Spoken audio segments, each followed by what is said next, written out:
I had the craziest dream last night about a girl who was turned into a swan. But her prince falls for the wrong girl and she kills herself. Good evening and welcome to Premiere Scene. I'm William McLaughlan and today is day 10 of the 54th London BFI Film Festival. We've just seen Black Swan, Darren Aronofsky's excellent new film. Let's speak to Darren and the cast. He promised to feature me more this season. Well, he should. You've been there long enough. And you're the most dedicated dancer in the company. Our new Swan Queen, the exquisite Nina Sayers. Well, the ballet world was a very hard world to get into. Usually when you make a movie, doors open up. You say, I want to make a movie, and everyone's like, okay. And the ballet world just really couldn't care. And I think that's, they're just very, very insular and self-involved. And they don't care about, they're very, very focused. So it took a very, very long time. And slowly but surely we met a few dancers that were interested in sharing their stories. And we did a lot of research, and eventually choreographer Benjamin Millepied came on, and that sort of gave us a stamp of approval, because he's very well respected at the New York City Ballet and in the ballet world. And then slowly but surely they helped us out. I'm Lily. You're gonna be amazing. Watch the way she moves. Sensual. She's not faking it. I was wondering how during the rehearsal period that helped not just build the acting but also the dancing, if that informed on your characters and how you were going to be directed and so on.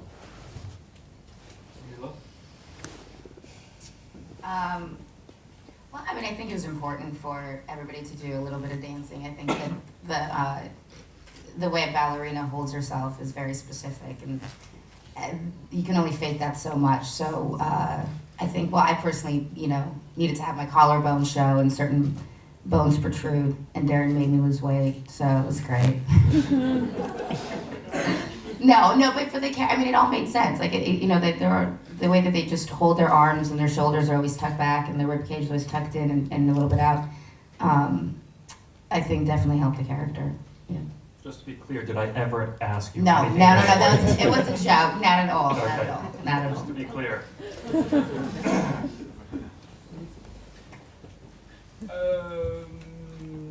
I'm sorry, what's the question? It's about dancing, yeah. Yeah, about the rehearsal. Well, as you've seen, I don't dance that much in the movie, but I could have, actually. At a certain point, there's one scene where I direct Natalie's character, and I don't know why, but I thought, reading the script, that would be some kind of a dancing scene. But I've seen Michael Baryshnikov directing a young dancer, and he wasn't moving at all. He was only like slightly showing what he was doing. So when we got on the set, we got into that vibe where actually the dancing wasn't really required, and it was more about, helping her, following her, and that looked more like an ex-dancer than if I started to prove, that I could spin around or stuff like that. Okay. So, but I did train 17 years ago, as you can see. Thank you. Seducers! Attack it! Attack it! Come on! Where'd you get these? It's nothing. You sweet girl. Feel my touch. Respond to it. Well, because film is amazing. And, the red's a pain. I mean, I haven't shot with the red, but it seems like as an equal pain in the ass as film. You still have to light it. There's all different types of different technical challenges. I don't know, I haven't shot a feature with red. I actually haven't even seen a red camera, so I don't know that much about it.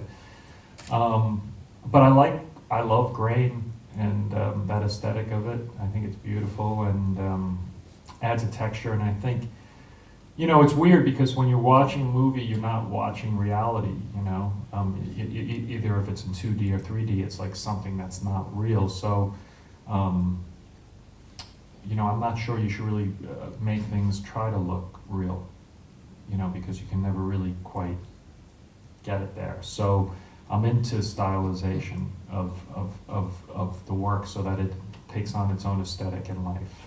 And I think, 16, doing a feature on 16 just doesn't happen that much in the universe anymore, and it actually adds to something. We really need to relax. It's the role, isn't it? It's all this pressure. I knew it'd be too much. I knew it. What's she doing here? He made me your alternate. The only person standing in your way is you. Easy. Easy to work with her because, well, obviously she really worked a lot on that. She was very focused, you know, on the dancing. In a way that I have to say I've been impressed by, you know, the amount of work that she put in the physical transformation as a dancer. So I have to say that I was so impressed by the way she got involved that I didn't want to interfere with her, you know. So I would let her do what she had to do because she was going back like to warm up between more or less every takes, you know. She was always training, and her body was hurting, blah blah blah. So you know, then when we had to do scenes together, she's really going for it. You know, she doesn't, you know, she's not like a typical actress who doesn't want to kiss or whatever. You know, she just goes for it and she's having fun with it, and she's doing it really well. And so it was easy.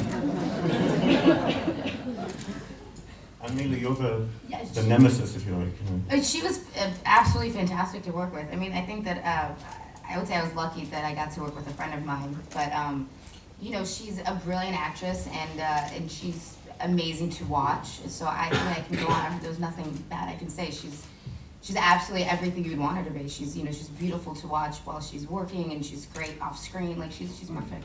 But what about the kissing? Do you agree with me?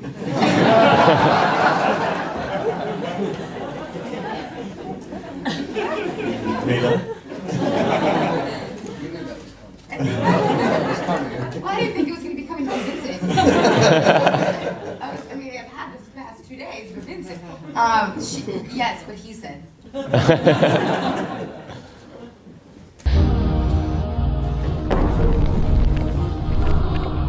do you know where I live? I have my ways. She's after me. So that was Black Swan, the excellent new film from Darren Aronofsky. I'm William McLaughlan, signing out for Premiere Scene. What happened to my sweet girl? She's gone!